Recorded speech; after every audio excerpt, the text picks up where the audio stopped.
The Green Bay Packers made an enormous investment in their offensive line through the NFL draft. Sean Rhyan, Zach Tom, Rasheed Walker. And with Elgton Jenkins out, with David Bakhtiari out, at least for now, these players should figure in a major way as to the solution for some of those injuries, even in the short term. So who can they be? How were they evaluated pre-draft? We bring in Brandon Thorn, one of the preeminent experts on line play, to break this class down. You are Locked On Packers, your daily Green Bay Packers podcast. Part of the Locked On Podcast Network, your team every day.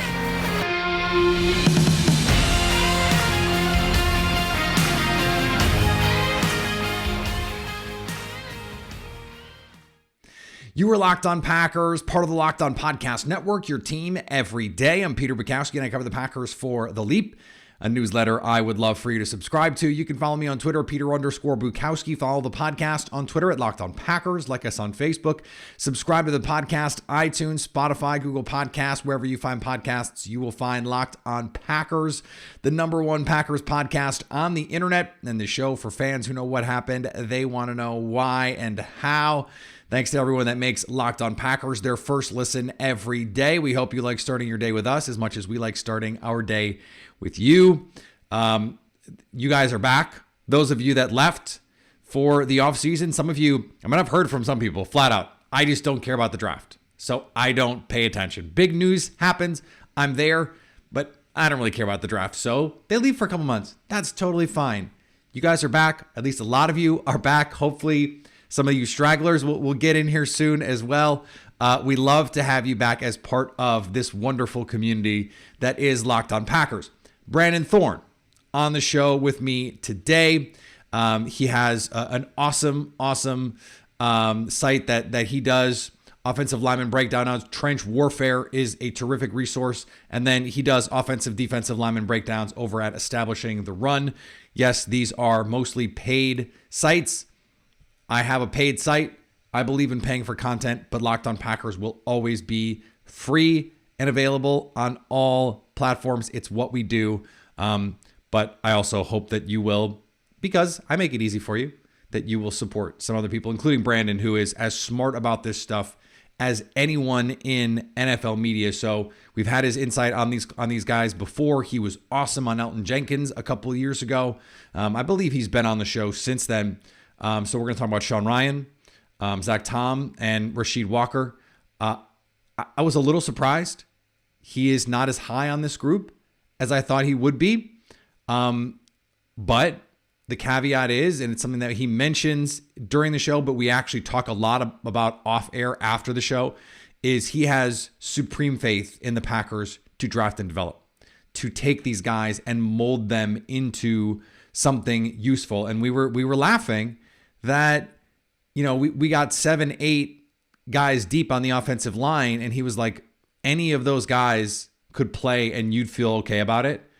There are plenty of teams where you go 3 guys, and after that you're like, I don't know who should really be playing. So I want you to go into this conversation with the understanding that he thinks the Packers are a really good coaching team when it comes to offensive line, and that although he has questions and concerns about some of these players, he thinks ultimately a lot of these guys, including Royce Newman, who we talked about, Josh Myers, who we talked about, in addition to this offensive line class, are useful players, are starting potential caliber players. So again, although there's plenty of breakdown and some questions, I think it's reasonable to have a lot of questions about rookies we haven't seen them play in an NFL game. So he leans on the question side. I think we spent a lot of time talking about some of the more positive stuff. And so I think this is a really clear-eyed view of where these players can go, what the questions are, and what they maybe need to improve on moving forward, what they need to prove they can do moving forward. We'll get to that conversation in just a second. Before we do, our friends at Built Bar have done it again. The cookie dough chunk puff. You guys, I'm telling you, this I had a little box of them. I went through them so fast. because they are so Good. Only 160 calories, but 15 grams of protein. Covered in 100% real chocolate with the protein that you want, with the fiber that you want, but without the sugar that you don't need and without the calories that you'll just have to work off. It is the perfect thing to snack on, pre-workout, post-workout, or just to have. It's a great thing. The cookie dough chunk puff, it is a game changer. Go to built.com and use promo code LOCKED15 to get 15% off your order. That's promo code LOCKED15. Wanted to talk Packers offensive line. So who better to talk about offensive line play with than Brandon Thorn? He has the Trench Warfare newsletter. He also does a lot of great breakdowns at Establish the Run offensive and lineman or defensive lineman breakdowns. Brandon, it is great to be with you. Thank you so much for coming on and talking about what has been a really fun storyline for the Packers this offseason with the rookies, not so much with the injured players, David Bakhtiari, Elgton Jenkins, and those guys. But I remember doing this when Elgton Jenkins was drafted. You came on and we talked about where you thought he fit. Now we're having these same discussions. Zach Tom, where could he play? Sean Ryan, where could he play? Of the offensive linemen that the Packers drafted, did one of those picks stand out to you as like, oh, I like that. That makes sense, or the other way potentially? Yeah, I mean, I like Rasheed Walker. I thought he was that value of where you got him. I thought was really good. So that was probably my favorite value pick.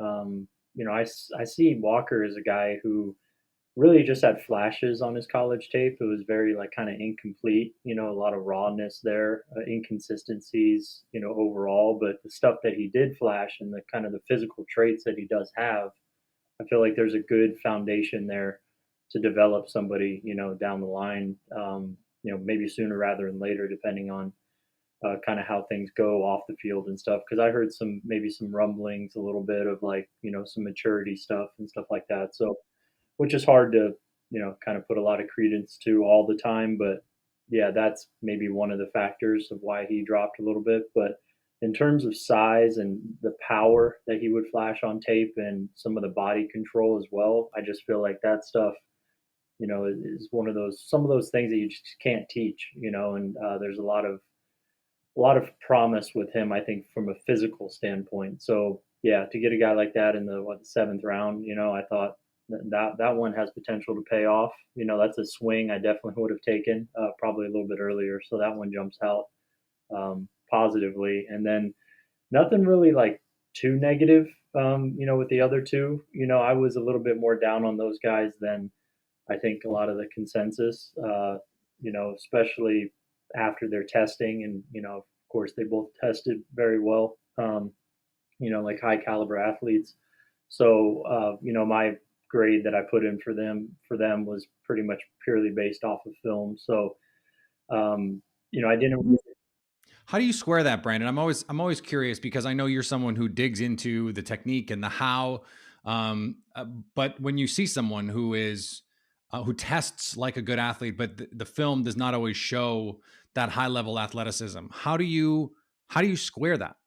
Yeah, I mean, it's a case by case basis. I think it definitely kind of what everyone says. I think there's some validity to it in terms of if the testing comes out and it really goes counter to what you thought was on film, then you go back and you check it, right? And you just kind of recheck it. And, that's what I try and do, especially with the extreme cases, and with, I guess, Sean Ryan, I mean, I thought Zach Tom was athletic on tape, for sure. I put that in his report that people can read. I think I put very good quickness and like he's loose the way he moves. He's explosive. You could see that. But with Ryan, I didn't see it as much. So definitely went back and, kind of reviewed some of the tapes that I watched of him at UCLA. And I just didn't see a lot of that translate to the field in terms of explosiveness or power. He's a strong guy. When he gets engaged with somebody, he does a nice job of holding the point of attack and holding position, which is very important and valuable. But in terms of like that upfield explosiveness and power, I just didn't really see it for him on film. I saw a guy who was a little bit sluggish, especially a tackle. Maybe moving inside will help some of these things. I projected him as a guard as well, and that seems to be where he's going to play. But at left tackle, he just looked out of place. and yeah, just got beat badly a lot due to some of it technique. I think just I don't know how technical we want to get, but just some technique stuff with his footwork, opening the door too early, getting beat across his face, not recovering very well, didn't look very fluid, things like that. So that one to me for the testing, kind of jumped out, and I valued him.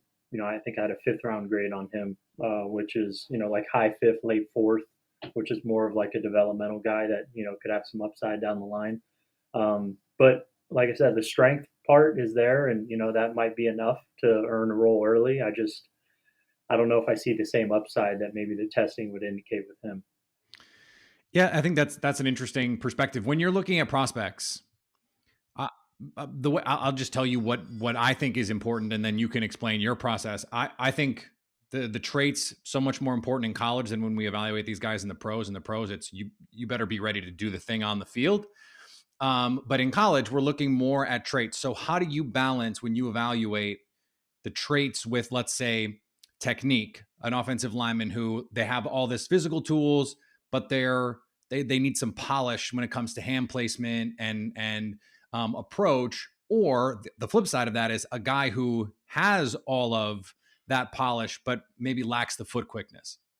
Yeah. Well, obviously, that latter example, you'd want those guys to be on the interior a little bit more, just because they deal with less space.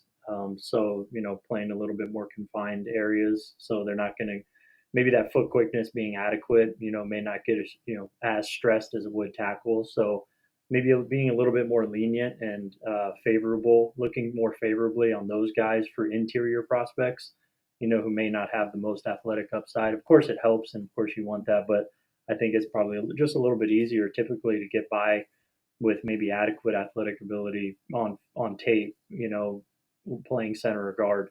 But yeah, so that's kind of how I would view that. And I mean, the technique and polish thing at any position, even tackle. I mean, obviously, if you have those things, I look very favorably on that because you don't really know what situation the guy's going to go into. You don't know the level of coaching they're going to get. That's kind of the wild card part of projecting, especially for us, in the media. If you're doing it for a team, that's a huge advantage that you have, obviously, because you know what building they're going into and what players are going to be around and coaches and all that. But not knowing that, I tend to lean towards a guy who's more polished as opposed to the more athletic guy, because we just don't know where they're going. So that's a big reason why I favor that because, man, if they're polished and they're good technically, they play with good balance, they play within themselves, they know how to stay on their feet, they know how to sustain blocks. I feel like that player and maybe, average athletic ability, that player has a better chance of succeeding in more spots than a really athletic guy who has no polish, but again, like a place like Green Bay, you guys are kind of spoiled. You guys have a great developmental program with offensive line. You guys draft well. You draft and develop the position as good as any team in the league. So, maybe if I'm kind of down on a guy because his polish and technique and fundamentals aren't there and he goes to a place like Green Bay, then, I could, be wrong on that in a few years more so than, a lot of other teams. So, yeah, I feel like that's kind of why I look at it the way I do, just because I'm trying to project for all 32 teams, and there's a lot of variance there. So I like kind of going with more of the sure thing. But of course, you want to marry both, and ideally have both. What kind of added value, if any, do you put on the marquee matchups? So like Zach Tom went against Jermaine Johnson, and that was a big thing that he played really well against a guy that ended up being a first round pick. 2 years ago, it was Rashawn Slater, and it was go back and watch the tape against Chase Young and watch what he did. How do you value that? Because I know you and I have had conversations in the past on Twitter about these, good players eating against bad players. And your point was basically like, that's fine.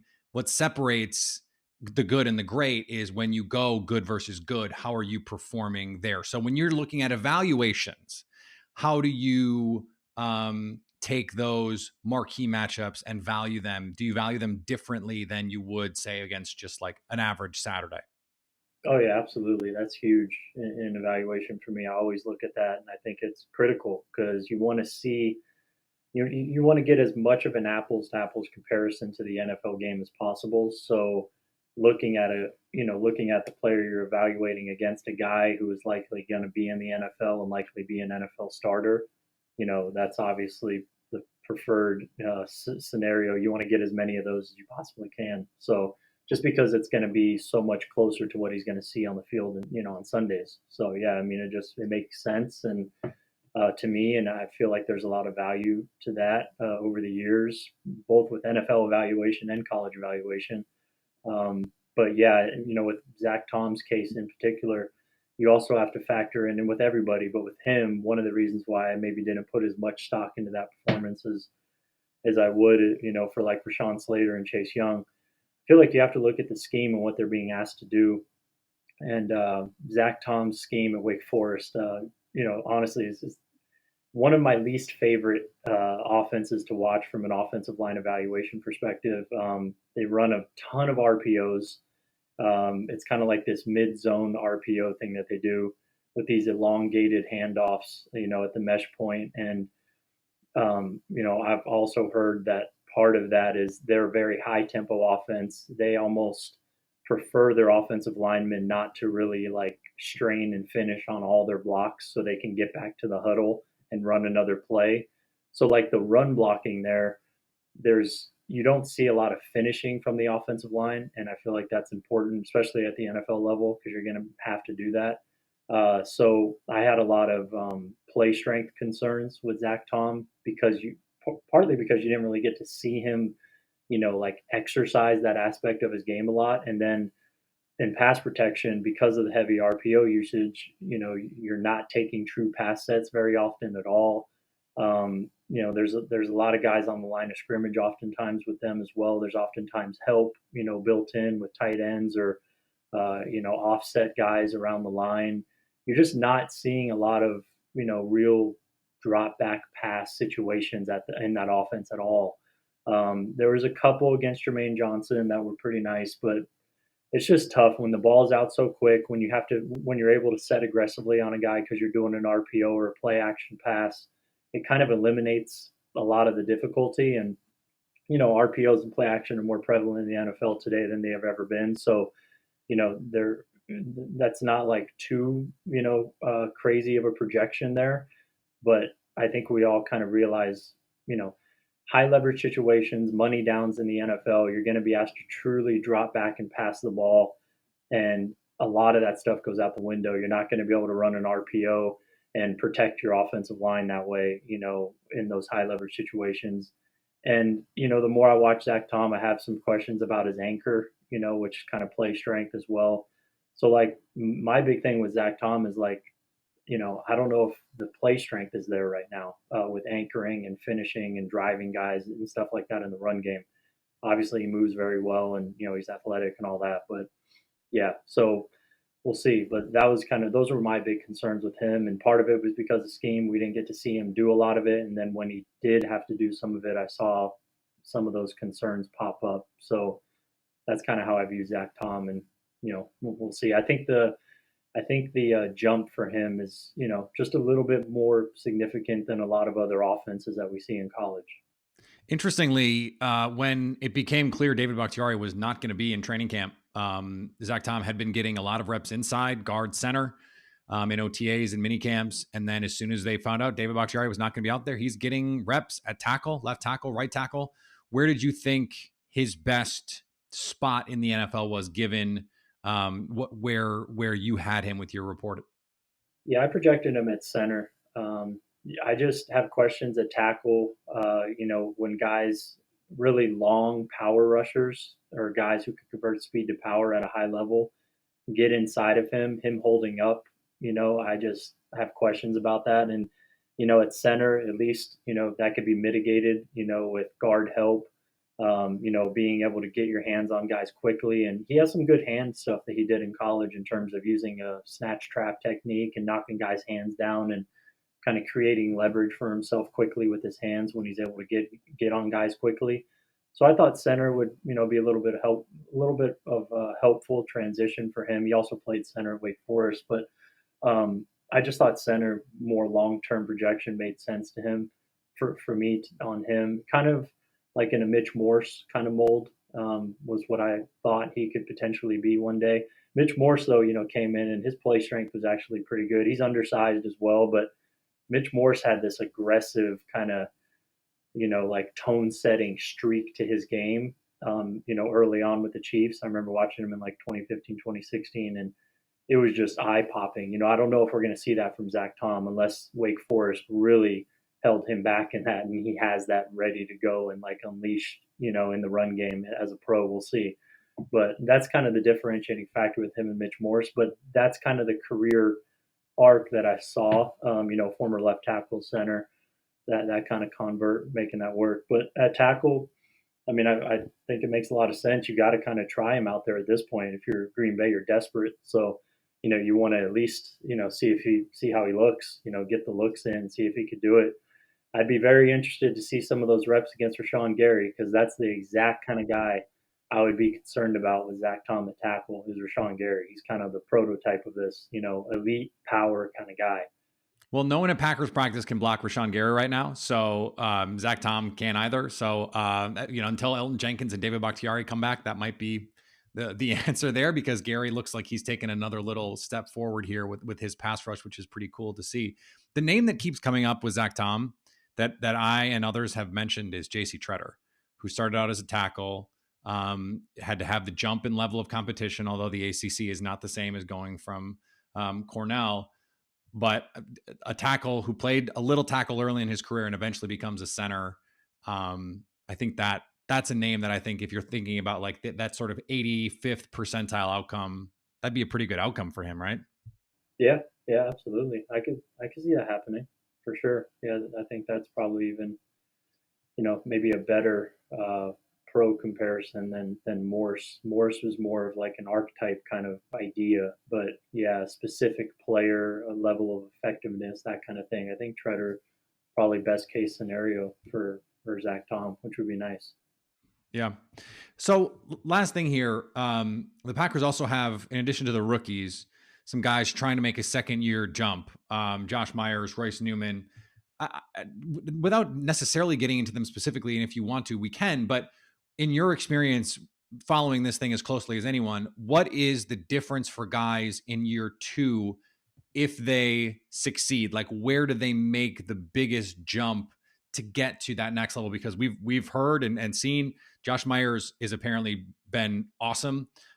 Spring into summer, they're really excited about he's a massive dude, especially at center.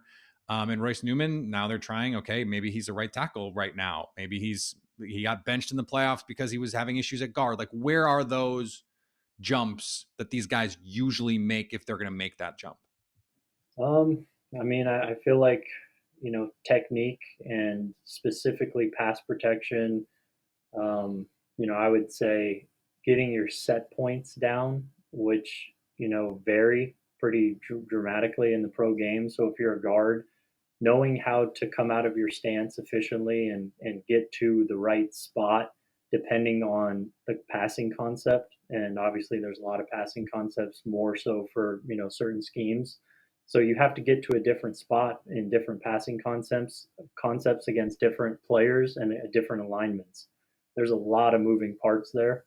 That just usually takes time. And a lot of that is footwork based, spatial awareness, knowing the guy next to you, where he's going to be, which is going to kind of dictate where you need to be, and where the quarterback's going to be is going to dictate where you need to be.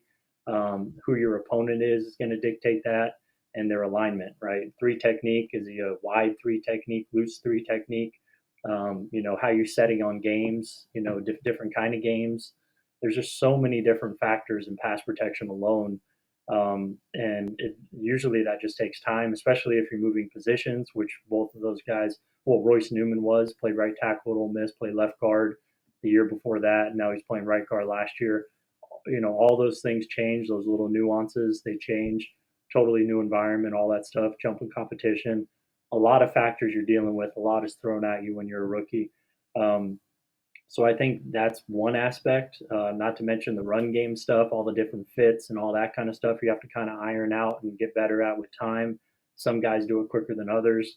Myers, I think, just really being an inexperienced guy, coming into, the pro game. I think he only had 21 starts in his career. In high school, I remember, I think he played like in a wing T offense, so, just a big transition for him. But I think before he got hurt last year, I thought right away he looked pretty solid. So I expect his jump to probably be a little bit more noticeable than Newman, but I like Newman coming out as well. I think that there's some promise there. I think his head was spinning a little bit at guard when I watched some of his tape, just not reacting to stuff quickly. The processing was a little bit slow. So typically, if the guy is relatively smart and picks up the game quickly, that will improve, with time. If he's moving positions a lot, maybe take a little bit more time. But yeah, man, I think in the second year, you want to see a guy be a little bit more consistent with some of that technique and pass protection and the run game. And those are some of the ways, some of those, the details I shared. Those are the things I look for. I love it. Brandon, thank you so much. I love when I have people on to talk offensive line. It is probably the biggest blind spot in my football acumen. So I love to have smart people come on and talk about it. Thank you so much for doing that for us. Absolutely, man. Anytime. Thank you. Glad we made it work. Thanks to Brandon for joining the show. Great to talk with him. He is as knowledgeable about this stuff and as passionate about it as anyone. He takes this stuff really, really seriously. He's not a super high energy guy, but he is so intelligent when it comes to talking about this stuff. And so I think his perspective is really, really useful. Today's episode is brought to you by our friends at Dave. And there have been times in my life, I've talked about this before, where I wasn't making a lot of money, where I was living paycheck to paycheck. When I first moved to New York, it was, okay, let's get to the next paycheck. I didn't have a lot of freelance jobs. I wasn't getting paid a lot. New York is expensive. And so you're trying to get by. I could have used a little bit of help. I could have used an extra, say $500. With extra cash from Dave, they can get you that. That's more money to fill your tank, buy a wedding gift, or just catch up on bills. Millions of people have already downloaded the Dave app to get the financial relief that they need with extra cash. Download the Dave app from the App Store right now. That's DAVE. Sign up for the extra cash account and get up to $500 instantly. For terms and conditions, go to dave.com/legal. Instant transfer fees do apply. Banking provided by Evolve. Member FDIC. All right, we're going to be back tomorrow. More fun to discuss. And because there is a game on Friday, we are going to talk about, I'm not going to talk about the matchups because who cares? But we are going to talk about players to watch. I want to hear from you, players that you want to see. In fact, send me those. Send me those. I want you to tell me who you are most excited to see, most nervous to see, who has the most on the line. Give me that feedback, and we're going to talk about it on the Thursday show. How about that? We will talk about it later in the week, and then on Friday, we will have a day show. We're not going to go live after a preseason game. That seems excessive. We will still be going live this season after all these games, so be sure to hang with us all season long after games. Certainly not the first preseason game, maybe later in the preseason. If it looks like teams are playing starters, if it looks like the Packers are going to play some starters. Matt LaFleur, by the way, did not rule out some Aaron Rodgers time and said the offensive line is not going to deter him if he thinks Aaron Rodgers should get some work to put Aaron Rodgers out there. Interesting to keep in mind. But we're going to do a Summer Friday. So we'll have a conversation on Friday that you can listen to that will theoretically be evergreen into the weekend if you need it. But presumably you're going to watch the game, right? You're going to watch the game. Follow me on Twitter, Peter_Bukowski. Follow the podcast on Twitter, Locked On Packers. Like us on Facebook. Subscribe to the podcast, iTunes, Spotify, Google Podcasts. Wherever you find podcasts, you will find Locked On Packers. And anytime you want to hit us up on the Locked On Packers fan hotline, you can do that. 920-341-3775 to stay Locked On Packers.